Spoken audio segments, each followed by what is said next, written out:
जय श्री राम, जय बागेश्वर धाम। दोस्त, और रोजाना की पूजा में दीपक जलाकर बोले गए यह 3 शब्द बड़े से बड़े दुश्मन को आपके कदमों में ला देगा। दीपक के बिना छोटी से लेकर बड़ी पूजा पाठ तक अधूरी मानी जाती है। दीपक एकमात्र ऐसा जरिया है जिससे आप अपने इष्ट तक अपनी बात पहुंचाने का रास्ता निकाल सकते हैं। अगर आप दीपक जलाते हैं तो साधारण तरीके से ही जलाते होंगे, परंतु मैं यहाँ आपको बताने वाली हूँ जादुई चमत्कारी दीपक जलाने का एक अद्भुत तरीका, जिससे आपकी पूजा तो सफल होगी ही, आपकी इच्छा भी जल्दी ही पूरी हो जाएगी। बस दीपक जलाते समय ये 3 शब्द आपको बोलने हैं। माँ लक्ष्मी की कृपा पाने के लिए सबसे पहले आप कमेंट बॉक्स में जय माँ लक्ष्मी जल्दी से लिख दीजिए। दोस्तों, दीपक खास तौर पर प्रत्येक घर में जलाया जाता है। ये अलग बात है कि कुछ लोग घर में 1 तो कुछ लोग 2 या कुछ लोग 3 दीपक जलाते हैं। ये अपनी अपनी श्रद्धा है।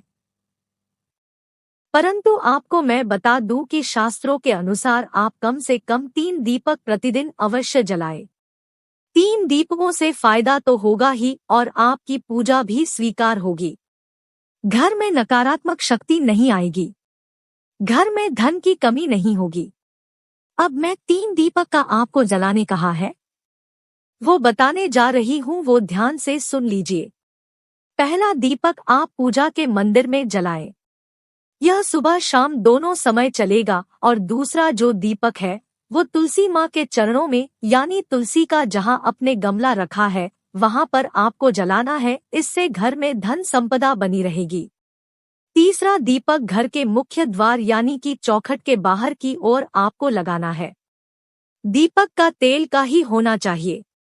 बाकी के जो दीपक होंगे, जो 2 दीपक अपने घर के मंदिर में और तुलसी जी के पास लगाया है, वो आपको घी का जलाना है। लेकिन मुख्य द्वार पर, चौखट पर जो आप दीपक लगाएंगे वो तेल का ही होना चाहिए।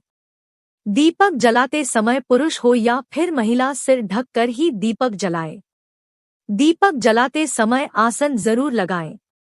ये आसन क्या होता है, ध्यान से सुन लीजिए। दीपक जलाने के पहले नीचे जो आप चीज रखेंगे उसे ही आसन कहा जाता है। ये चाहे चावल का हो या फूलों का हो, पर आसन जरूर लगाएं, तभी दीपक जलाएं। आप 7 प्रकार के अनाजों में से कोई भी आसन लगा सकते हैं। कुछ भी आप लगाएंगे।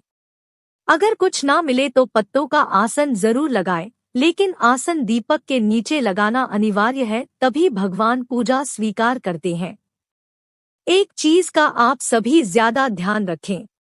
गौर से सुने दोस्तों, माँ भगवती, माँ दुर्गा या अन्य माता रानियों की अगर आप पूजा करते हैं तो तिल के तेल का दीपक जलाएं और इसमें रुई की बाती का प्रयोग नहीं करें, बल्कि मौली या लाल रंग के धागे की लंबी बाती बनाकर उसका प्रयोग करें।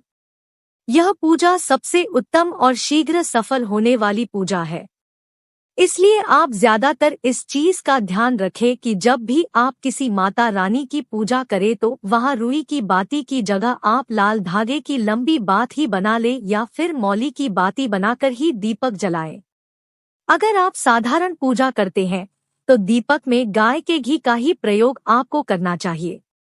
जब अधिक शत्रु आपको ज्यादा परेशान करे, कर्ज ज्यादा है और आपकी अपनी जान को भी खतरा हुआ हो, तो ऐसे में आप इन सब से मुक्ति चाहते हैं।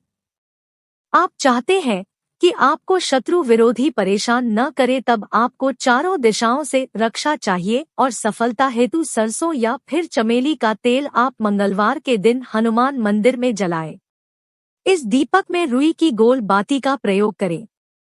2 लौंग इस दीपक में डाल दीजिए। ध्यान से सुनिएगा, मंगलवार के दिन हनुमान जी के मंदिर में आपको दीपक जलाना है और रुई जो है उसकी गोल बाती का ही आप प्रयोग करें और दीपक के अंदर 2 लौंग इस दीपक में डाल दीजिए और दीपक जलाते समय ये शब्द आपको बोलना है। ध्यान से सुनिएगा या फिर आप कहीं नोट कर लीजिए, ध्यान से सुने।